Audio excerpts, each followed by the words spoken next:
critical activities can be obvious.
Hey, good evening, everyone. We'll just begin in just a few short minutes.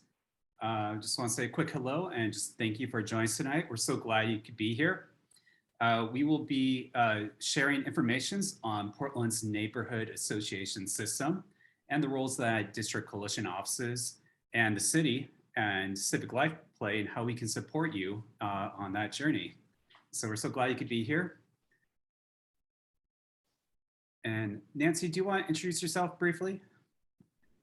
Sure. Hi, everyone. My name is Nancy Champlin, and I'm the executive director here at Southeast Uplift. And I spent about 5 years volunteering at the Selwyn Moreland Improvement League. So I have been in your shoes as a new board member of a neighborhood association before. And I know that Machu also serves on his neighborhood association. So we bring both experience from Southeast Uplift as your district coalition office, as well as hands-on experience in being board members like you are. Well, great. Thank you so much for the introduction. And without further ado, we can begin the presentation.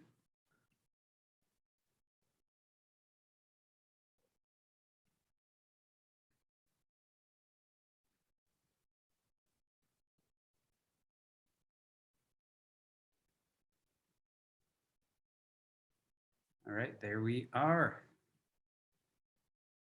So tonight we're going to, again, go over the neighborhood association.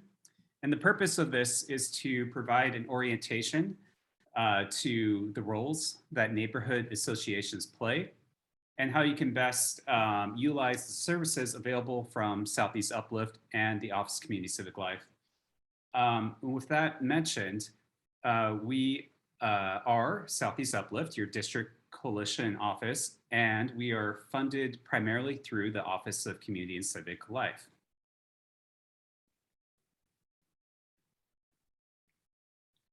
So, like I said, we'll start a little bit the welcome introductions and then transition to an overview of the neighborhood system, how it came to be, where it is today, who Southeast Uplift is, resources available to your neighborhood association, and dive into the roles and responsibilities of NAs. And then to mix it up, we are going to have a little group exercise so that by the end, we can feel confident and of our role in the neighborhood association system. And conclude before 8 o'clock tonight. So some of the goals of neighborhoods, they're to create a welcoming environment for public participation in Portland. They're to improve neighborhood livability primarily, to increase outreach and the diversity of participation within civic affairs, and empower effective community organizing. Because like when there's one voice, you can raise an issue at the city, but when you have your neighbors lending their voices together, it really strengthens the appeal or the urgency of the issue. And the city takes that in consideration on supporting requests. So what do we mean when we talk about the neighborhood system? Well, it's kind of the interface through which Community voices are raised through to the city, and information from the city comes down to you at the neighborhood level. At the top, we have the Office of Community Civic Life. They provide programs and work closely with city commissioners and city council to deliver civic engagement opportunities and act as the interface between the public and city council primarily. A lot of that is shared through district coalition offices, such as Southeast Uplift, which are governed by their board and have committees that advise the board on issues and develop programs, and staff that carry out the programs and do the work of the DCO. And then finally, neighborhood groups. This is all of you here tonight are composed of neighborhood association boards, committees that report to the board and conduct the work of the neighborhood, and members individuals. Because really, this is about all of us just coming together to make neighborhoods better places for everyone. Just a note here, Office of Community Civic Life used to be called Office of Neighborhood Involvement. So if you see that name, just know that ONI is referring to the bureau known as Civic Life today. But I want to highlight here too that Southeast Uplift has existed as an independent nonprofit since 1968. In 1974, the city established the Office of Neighborhood Involvement and put neighborhood associations within its city code or its chapters. And it was in response to citizens organizing efforts to oppose the Mount Hood Freeway that was going to destroy many of the neighborhoods of Southeast Portland and repeat the mistakes that had happened in North Portland with the I-5, Interstate 5 development. And this is a way to make sure that all areas of the city had a voice with city council and that those voices weren't excluded from the public comment and discussions, which had happened previously in those aforementioned examples. So Portland is divided into 7 coalition areas. We are in Southeast Uplift, but this network received national recognition and acclaim in the 1990s. There are 95 neighborhoods throughout the entirety of Portland. 7 district coalition offices help coordinate resources, get information out, and host events with the neighborhoods. Several of these coalition areas are administered by city staff. For example, North Portland, Southwest Portland, and East Portland Community Office all are branches of Civic Life neighborhood program, whereas Southeast Uplift, NECN, Central Neighbors Northeast, and Northwest Neighbors Northwest are independent nonprofits that contract with the city and are not city employees to carry out the neighborhood program. It's an important distinction to be aware of. In addition to neighborhood associations, business districts, community groups, and other community partners are part of these coalitions. So while tonight is focusing on neighborhood associations, it's good to be aware that there's a diversity of voices and organizations in addition to the neighborhood associations that operate within these districts. And while your district coalition office provides a lot of support, Civic Life is available too as a reference and resource to utilize. So don't feel just limited to your district coalition office when you have questions. Oh yeah, 7 districts, just a reminder. So who is Office of Community Civic Life? Well, it's housed in City Hall in downtown. Its purpose is to facilitate civic participation and improve communications among citizens, the neighborhood associations, nonprofit district coalition offices, and city staff district coalitions to coordinate those messages across these many different entities. It also works with city agencies and other groups to provide programs and services to the city of Portland and residents. In overall to the overall administration and coordination of roles, it often plays roles when there is a need citywide and puts resources and times to bring those issues out to all Portland. so that we can have all the diverse voices in the city heard and part of the public process. For example, Civic Life brought together staff of the city neighborhood coalitions to develop content for this training to address a citywide need to educate new board members about the context they are working within, and their roles as neighborhood leaders and nonprofit board members. We'll get a little bit more into what other programs Civic Life provides, so we're aware of like the range of services that are offered through the Bureau. So these are some of the mini programs in addition to the neighborhood program that Civic Life participates in. Like for example, they do liquor licensing, the cannabis program, operate the disability program, the noise variance program, graffiti abatement programs, provide grants, as well as provide law diversity and civic leadership programs, mental health services, New Portlanders program, and a youth commission against gunfire violence. But in addition to that, the primary purpose is to support livability and community safety. And we're going to focus more on the neighborhood program tonight, but it's just good to be aware of all the many resources available to any one of us here in the room tonight, and that you can call upon these services as needed.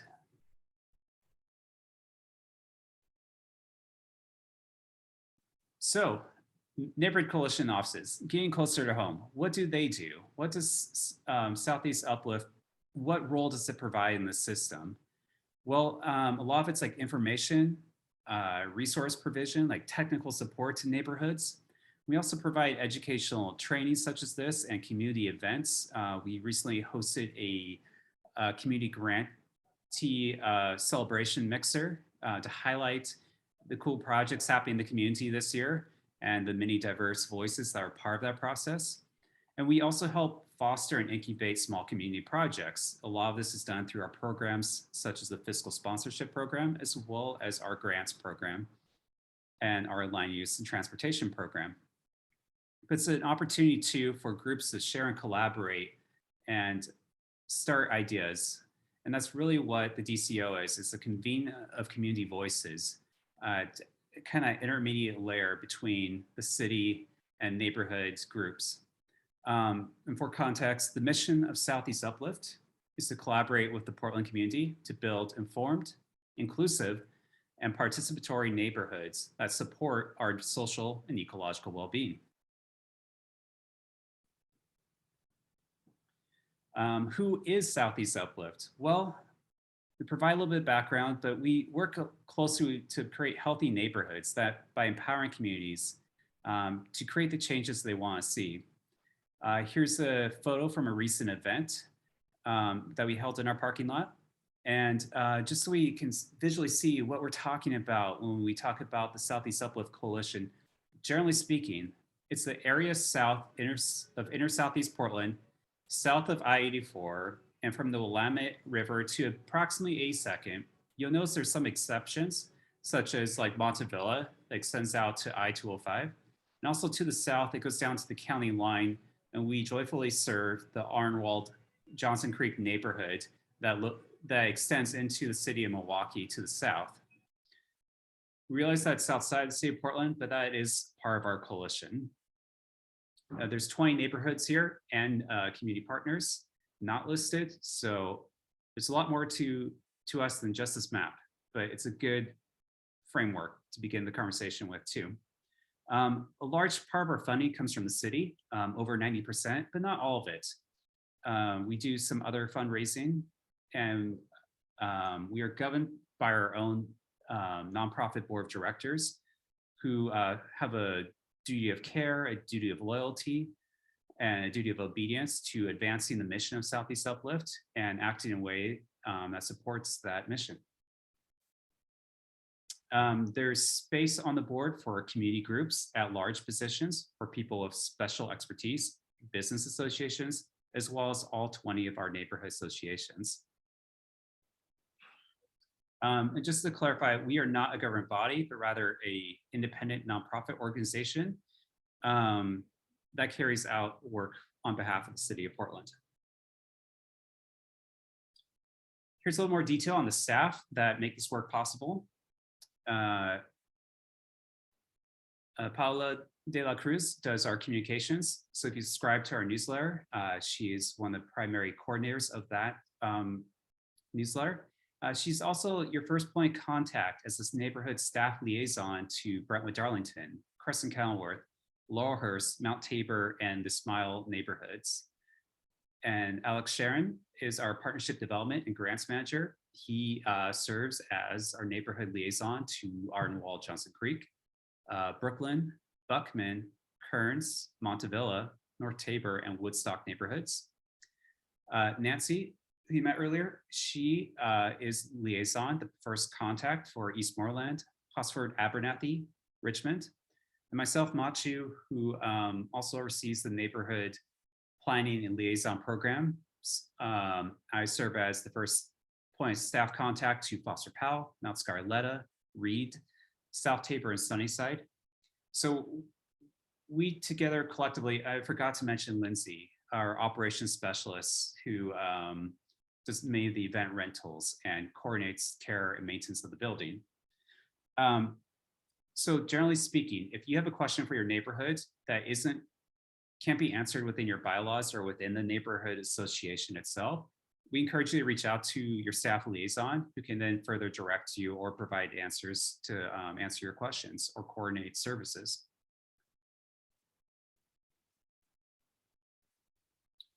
Okay, so what do we do? This isn't necessarily the entirety of what we do, but in a nutshell, what we do is community capacity building, and we do this through a variety of means. This includes funding, like we fund both small projects and provide access to funds and access to fundraising platforms. So you can apply to grants, for example. You can do fundraising of tax deductible donations, in-kind contributions through our fiscal sponsorship program. We also provide communication supports to all 20 of our neighborhood associations and community partners in addition to that, so they can do outreach and pay for subscription services and printed materials. And we do a land use leadership stipend as part of our, as one example of funding. I'll get more into details about that shortly. And we allow coalition members through our fiscal sponsorship program agreements, those opportunities apply for grants and city contracts in addition to our city contract. But I really want to take a moment to pause here and emphasize that all funds raised this way must comply with our agreements, our fiscal sponsorship agreements, and that those funds must be held at Southeast Uplift in order to be truly tax deductible. For example, direct pass-throughs are never allowed under IRS code, which is one of the core governing documents that we adhere to. It's the IRS code, section 501c3. But the cool thing is the fiscal sponsorship program has no upfront costs. That's pretty exceptional in the nonprofit world. But we also assist you with administrative compliance. So each year community groups must file 2 reports at the state of Oregon. The first is the Department of Justice CT-12 form, and the second is the Secretary of State annual report. These have a small cost associated with them, and we help reimburse that cost and just make sure that you all are in compliance with the state of Oregon. In addition to that, we provide skill building. We help volunteers increase their effectiveness and reach their goals through trainings, such as this one tonight. Sharing information, particularly within our committees, such as the Land Use Transportation Committee, our Houselessness Action Committee, and other committees, and providing financial support within our fiscal sponsorship program and communications services. I'm going to talk more about land use transportation on the next slide, so I won't go into depth here. But we do have an online community resource library where you'll find tools for everything you could possibly need as a neighborhood association volunteer.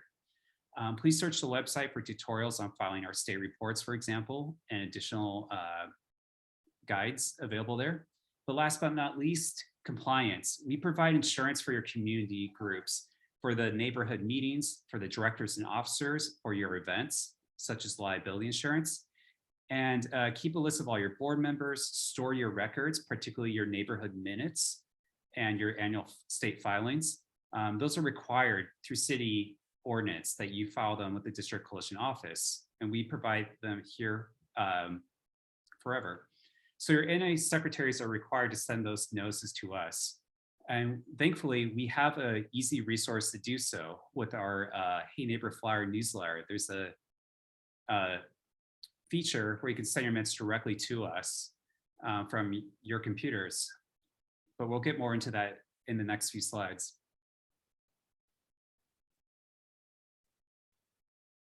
So I mentioned land use transportation.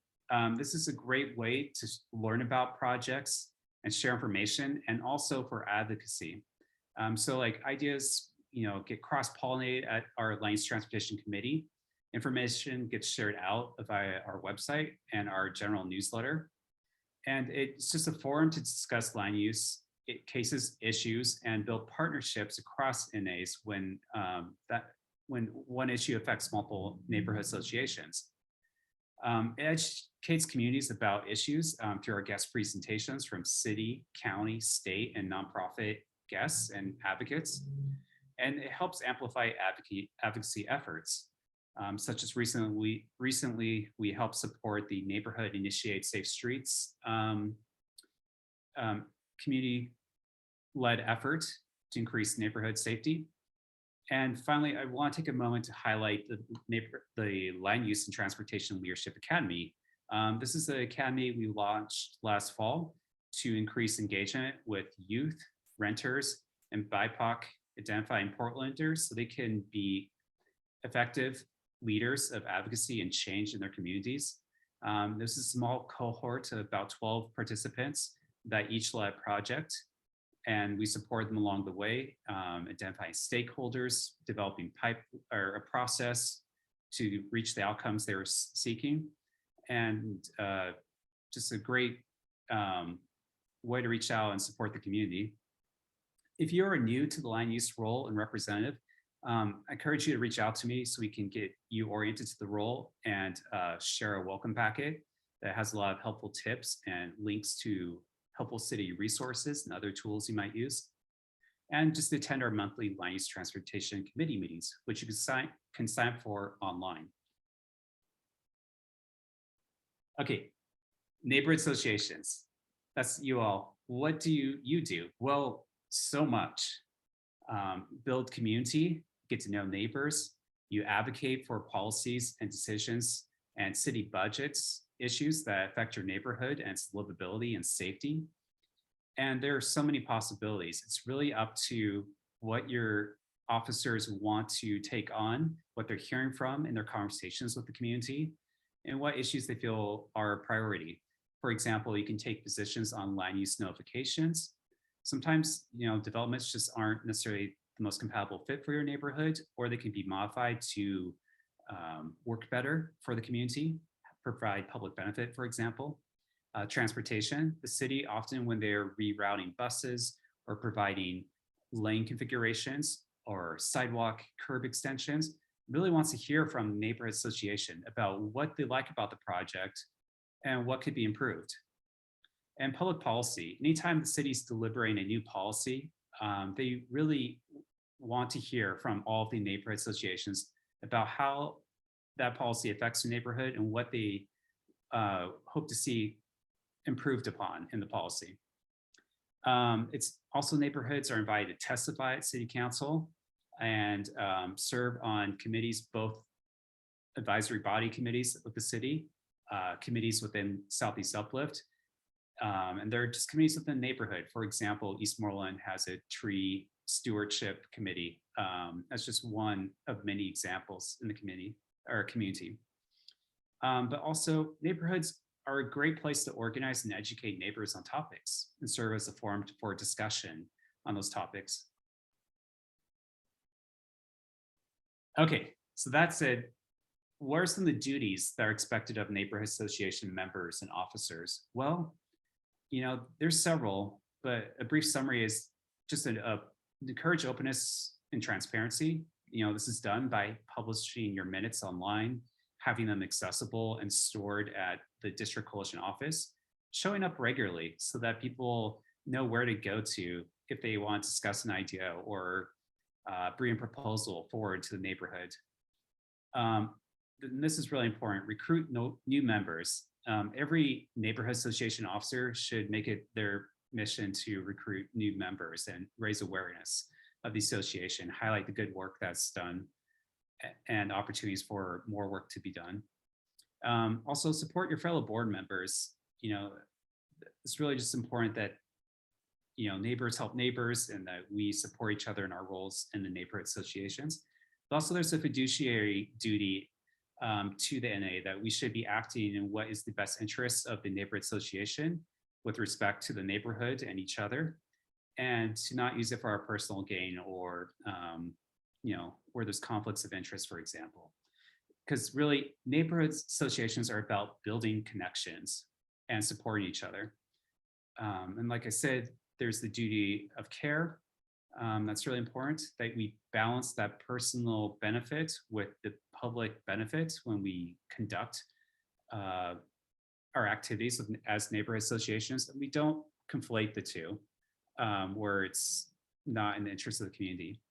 And that all said, it's about having fun. Like really, that's why neighborhoods have such fun events, and what brings people to the neighborhoods. It's like the fun work they're doing or just the positive public benefit that they provide.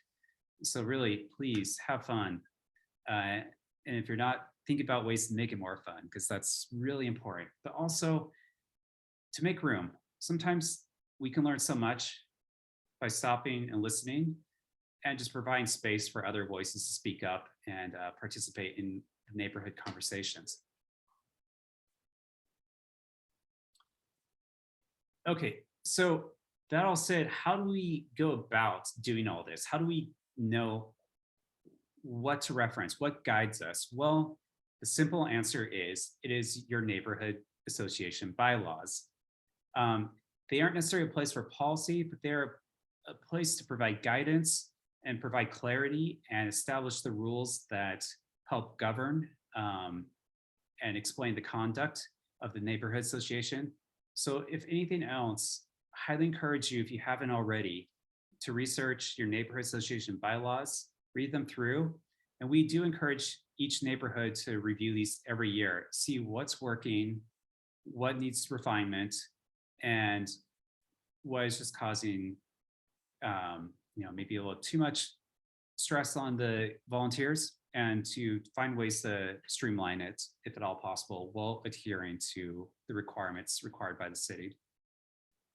One thing that I want to highlight too is that they need to be consistent with state law and any applicable city ordinances. We'll get to some of those details at the end of the presentation tonight. They should not conflict with that, because for example, it could make you a not recognized neighborhood association if you don't follow the city ordinances that you're required to. But you could look to your bylaws for information on committees, how elections are done, what the requirements are, what the terms and duties of each board member are, who's eligible to be on your board, what constitutes quorum when a neighborhood can vote, and what is the expectations around meetings? Like, for example, how many per year? What types of meetings? Sometimes there's a difference between general and board meetings, and that will affect quorum, for example. When you hold your elections, if that's required in your bylaws. This will differ across the neighborhoods. So while we're going to provide you with a high-level overview of the neighborhood system tonight, we can't quite get into the details of each neighborhood without referencing those bylaws.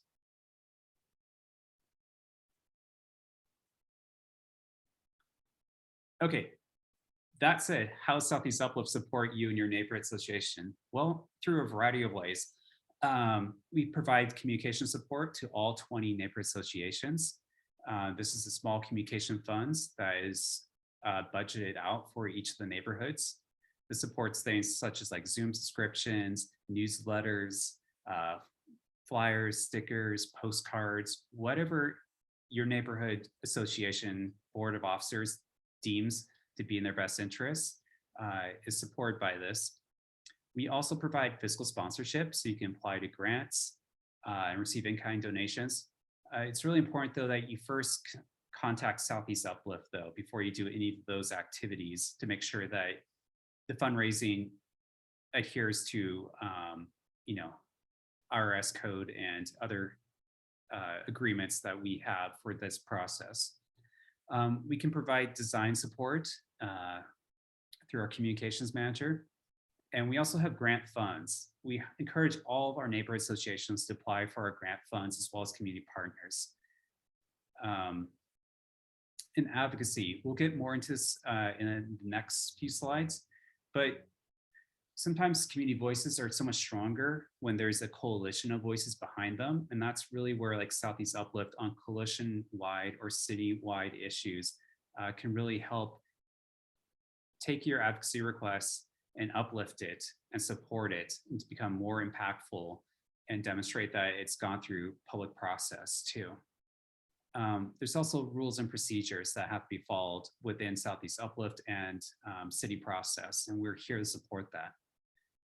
But also livability. You know, we can connect you to resources.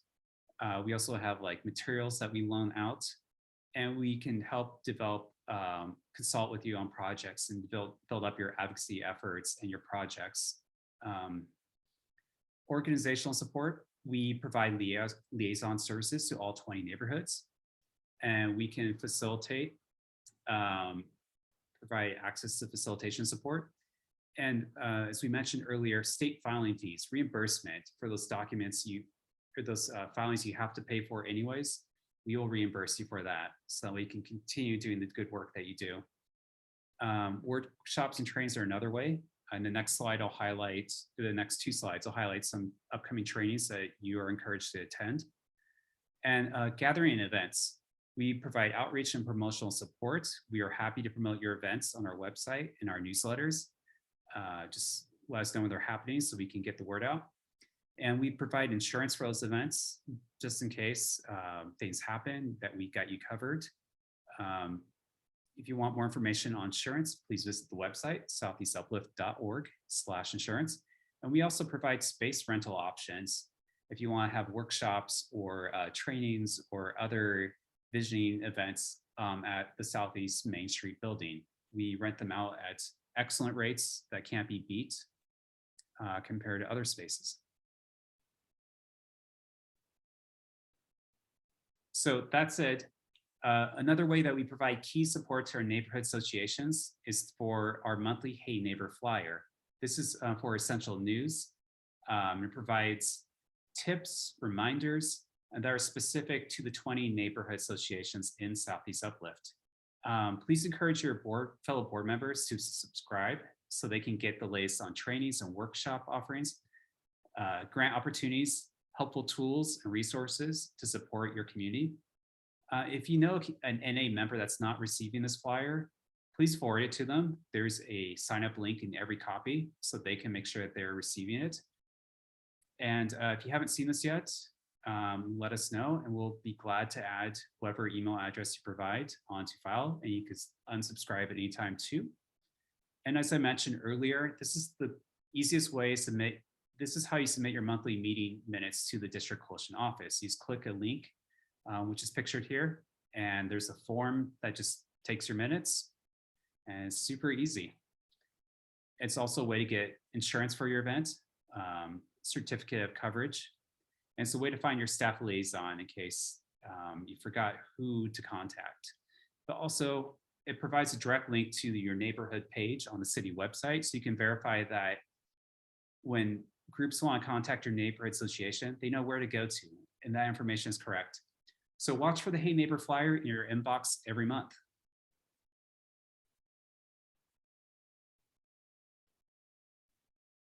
Here's some upcoming trainings that we're offering. I want to encourage you all to attend. On July 18th, we are providing email marketing trends, changes, best practices, and ways to create more effective email messages. And I find this really exciting, how to do automation so you can get more done in less time and just create more business opportunities and spread awareness about your organization. It's a 1-hour training. free. Just register online. The other one is social media strategies, July 20th. All these are at 6 to 7 p.m. How to grow your social media following so more neighbors can be aware of your association. How to create a consistent social media schedule so they don't forget about you, and captivating captions so that you can send the messages that you need to send out to the community. And how to best promote your events via social media. Social media is an ever-changing landscape. Some platforms that exist today did not exist just 2 years ago. And so it's worth revisiting and seeing what the current best practices are. And on July 26th, building your online voice, how to create a consistent brand and identity for your neighborhood. So it seems less fragmented and more of a unified neighborhood voice.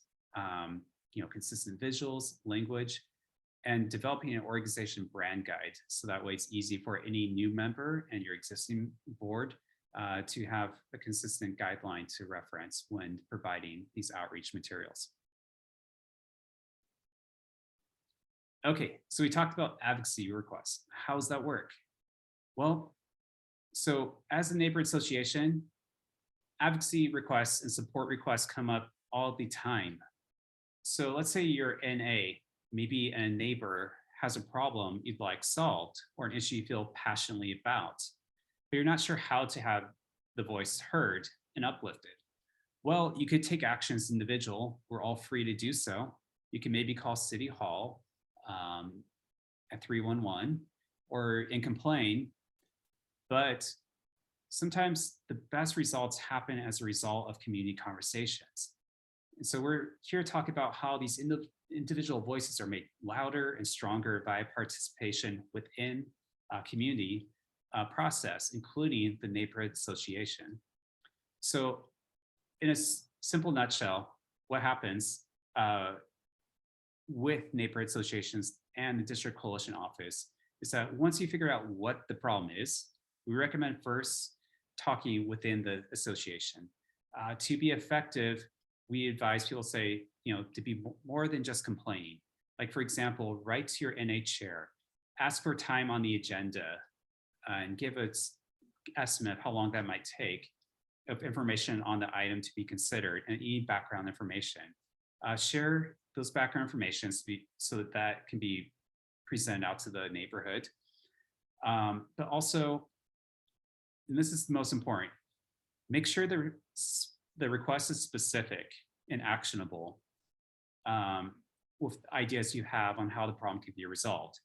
A proposal with specific measurable outcomes will help both you and organization to determine how to best advance the idea.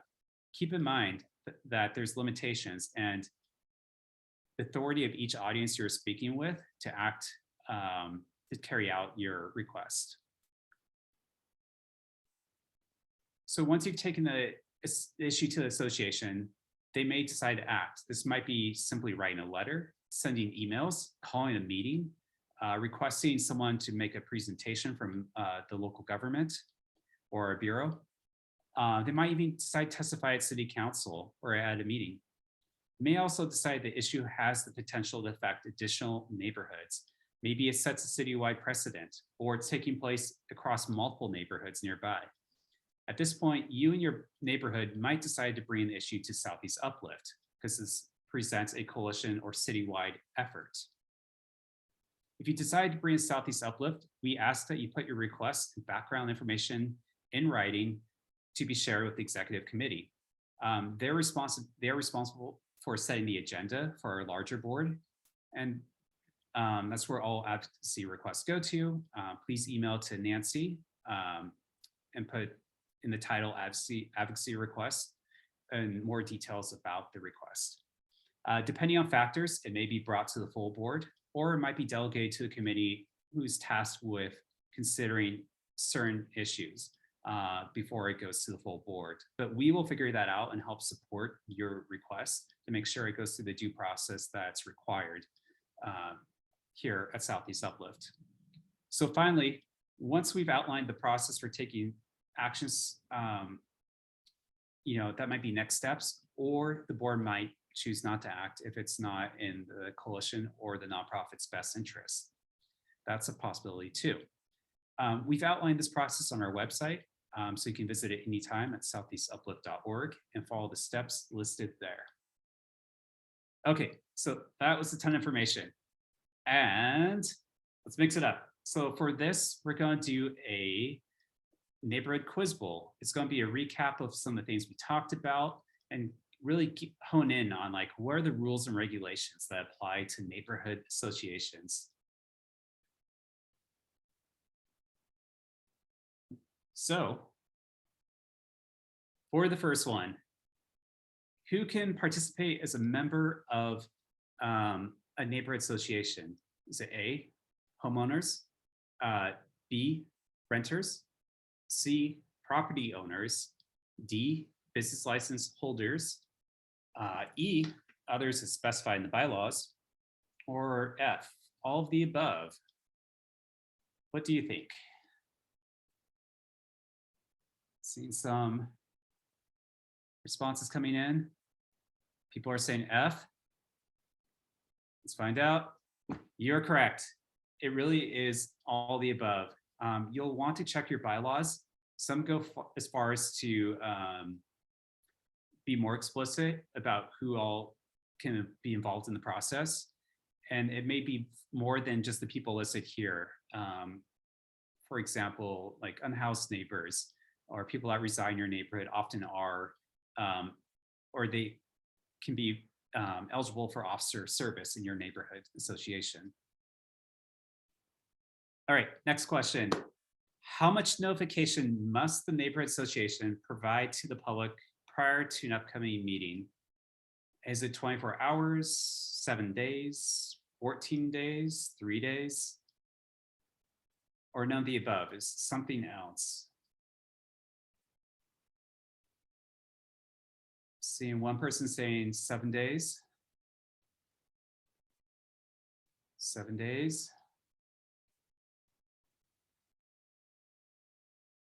Well, you'd be correct. The requirements as set forth in the open meeting ordinance practice, City of Portland, and required of neighborhood associations is that the information be available 7 days before. And we can talk in future trainings about what's the best way to get that information out, but 7 days is the requirement. Well done. Okay. Who can participate as a member of a neighborhood association? Sure, I think this is a repeat, so I'm going to skip ahead on this one. Sorry about that. Okay. Notices must state the time, date, place, and what for upcoming meetings. Is it the approved meeting agenda, all the items to be voted upon, the names of all current board members? Is it a brief description of topics on the agenda, or is it something else? None of the above. I'm seeing one person saying D, another person saying D. Yes, well done. It really is just a brief description of the topics on the agenda. It doesn't need to be thorough. It doesn't have to be comprehensive. Just a brief summary of what the discussion is about. Okay, how much notification must your neighborhood association provide prior to the annual general election of its officers? Is it 24 hours, 7 days, 30 days, 60 days, or E, something else, none of the above?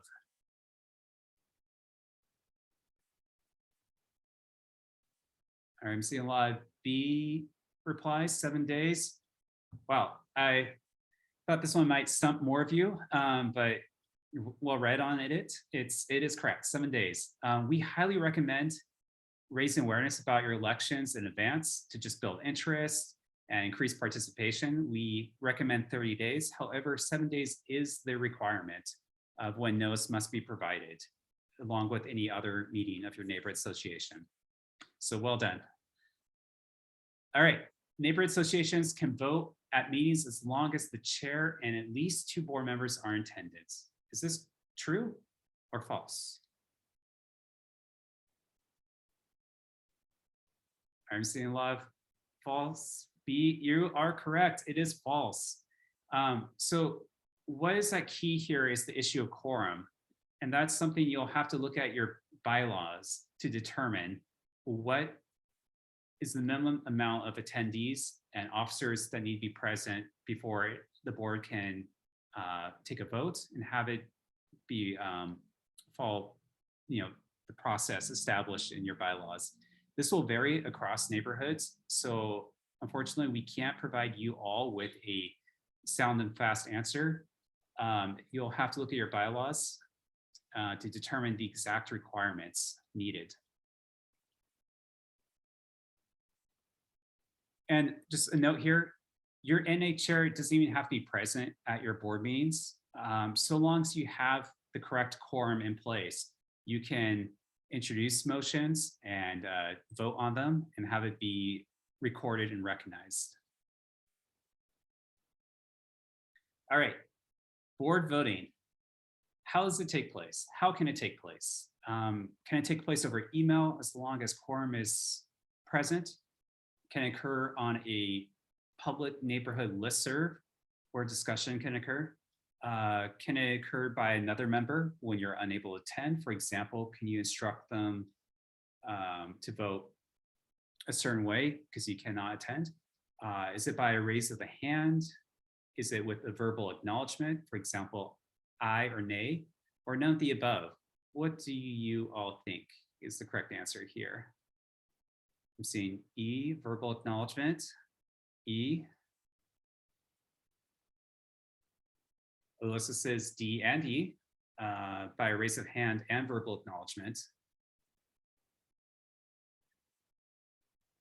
So this one's tricky. It can be either a raise of hand, a verbal acknowledgement, or I guess in the time of virtual online meetings through like a voting function that is observable to the people in attendance. Okay, meeting minutes.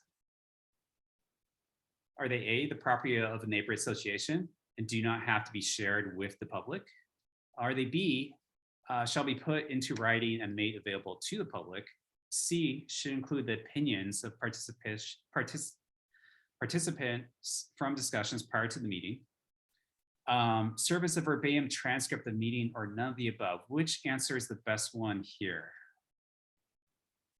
I'm seeing B. And someone else is saying B.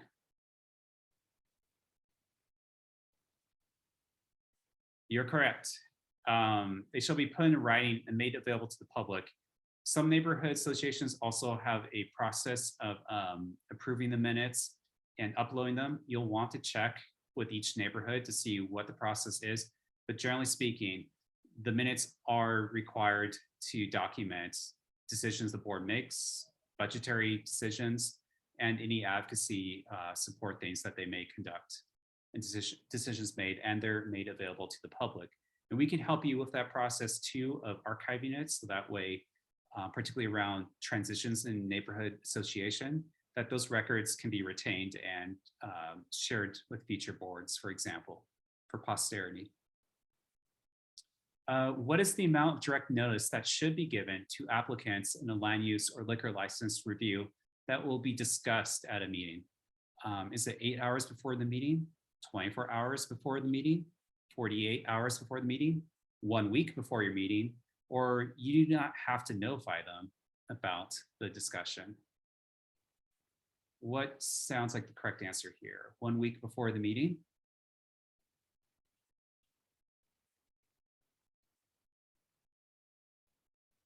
So this one's tricky. The minimum amount of time required is 24 hours. If you're discussing, let's say, a reply to a liquor license renewal or making a land use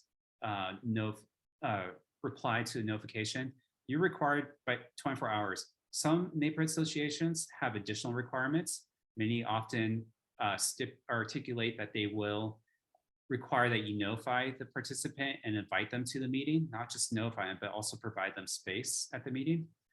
Some have additional time requirements in addition to 24 hours, but the bare minimum required is 24 hours. Was the length of time that written ballots are retained after a vote before being discarded? What do you think?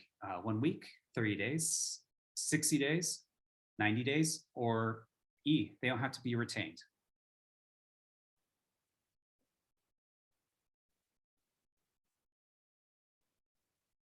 This one's kind of tricky. There's some additional context here that we didn't explicitly cover earlier in the discussion. Generally speaking, 60 days. And the reason why is to allow, if there needs to be a recount, if a grievance is filed, that we can verify the results of the election. But it's also important to note that the list of attendees at your meeting, the sign-in sheet, and the minutes are held indefinitely.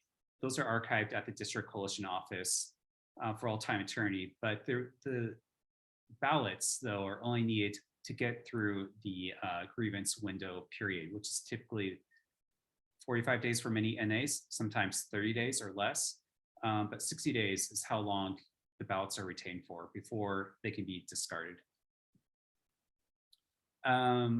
What are 2 Oregon State departments that all neighborhood associations must report to annually? Is it the City of Portland, the Secretary of State, Department of Commerce, Department of Justice, or Department of Education? So let's see, A and D.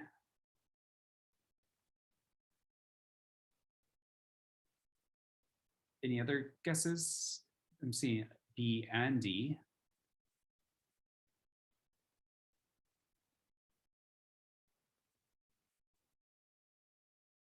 It is B and D. The Oregon Secretary of State, the annual report, and the Oregon Department of Justice, the CT-12 form, are the 2 that each neighborhood association must report to annually. These are quite easy forms that don't take a whole lot of time, and we have tutorials on the website. And just as a reminder, we will reimburse you for those filing fees. However, we won't reimburse reinstatement fees or late filing fees, but the base filing fee, we cover you 100%. All right, have a couple more questions. Any individual may file a grievance against your neighborhood association if you allegedly violate procedures in your articles of incorporation. All neighborhoods have this. Your bylaws, the Office of Community and Civic Life, or is it a combination of the above? A and B, articles, bylaws, maybe B and C, bylaws and Office of Community and Civic Life. I'm seeing E, both B and C.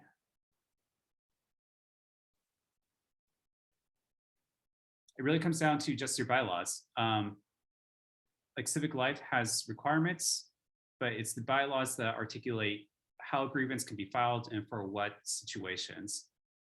So again, just another important reminder to check the bylaws and see what is important and what isn't working for maybe your neighborhood association, and to update them periodically.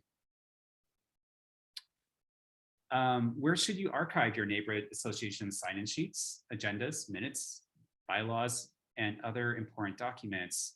Can you store them?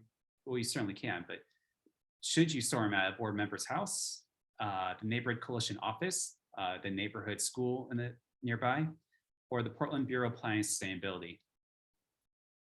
See a couple people saying B, the neighborhood coalition office. That's correct. That's what's required in the ONI standards, and required that your neighborhood secretary send them to the coalition office. Again, this is really easy to do with the Hey Neighbor flyer. You just click a button, type a few details, and click submit. Okay, all neighborhood associations are Oregon domestic nonprofit corporations. With that in mind, can NAs take positions on ballot measures and referendums? I'm seeing a B, false, that they cannot. B, seeing a no. This one's a little tricky. Neighborhood associations can take position on ballot measures and referendums. However, they are restricted from taking positions and advocating for elected officials of public office. candidates. So like you cannot advocate for someone running for city council, but you can advocate for ballot measures such as like the bond to report public schools, the fixing our street gas tax. Neighborhoods can take positions on those measures and let that be known to the public and encourage them. And I see a question from Kim. Will a copy of the PowerPoint be emailed out? Yes, we will send out a copy, a PDF, as well as some helpful links to all attendees tonight and those that registered for tonight's training that you could share out with the neighborhood boards. We talked about this earlier. If you have a question related to your NA's operations, like for example, who's eligible to be a member, the election process, quorum, new committees, and more, where should you first go to find an answer? Should you Google it, look through your bylaws, call your Southeast Uplift staff liaison, email the Office of Community Civic Life, all the above? What's your guess? Seeing one person saying B, check the bylaws.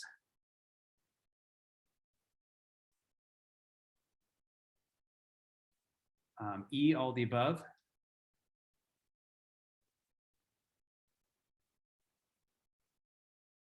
The first place to check is your bylaws. Well, all these steps are encouraged and demonstrate due care and process of just really researching the issue. And we encourage you to check first with the bylaws. If you can't find the answer there, you can reach out to your staff liaison at Southeast Uplift, or you can check with other neighborhood associations to see how they have dealt with the issue. And finally, if an answer can't be found through all these forums or contacts, Civic Life is a tremendous resource, and their ONI standards on providing answers to these questions. All right, so we got through the quiz bowl, and we talked about a lot where the Portland neighborhood system is today.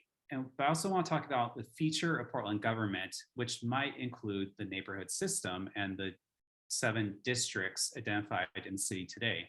The City Charter Commission, they're developing recommendations that would change Portland's commission form of government. They are at this point proposing 4 districts citywide.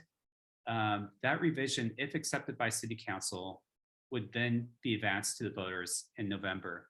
Highly encourage everyone to follow this process so they can make an informed choice on what's the best interests of their community and their neighborhoods. You can learn more at portland.gov/OMF, Office Management and Finance, Charter Review Commission. You can sign up for email notifications, participate and review in future meetings, and review their documents and recommendations made thus far.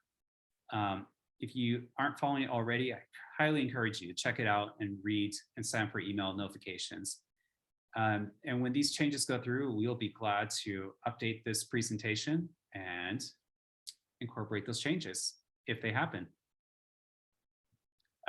Further reading, this is where a lot of the information from tonight's presentation came from. In order of like kind of hierarchy of what is pertinent to us here as Internal Revenue Code, Section 501c3, also the Oregon Revised Statutes, and the entirety of the Oregon Constitution, but in particular, Chapter 65 regarding nonprofit corporations. The Office of Community and Civic Life recitals are contained within our grant agreement with the city. 3 key areas here are inclusive structure, adaptive governance, fulfilled and empowered Portlanders. So for example, modeling inclusive practices and processes we seek to promote, we will partner with diverse self-identified communities to champion institutional practices. These are some quotes from the Civic Life recitals that must be adhered to and take priority in how the District Coalition Office conducts its work and does its programs. Portland City Charter, Chapter 396, Office and Community Civic Life defines the Civic Life Bureau and defines neighborhood associations and district coalition offices. Encourage you all to read that.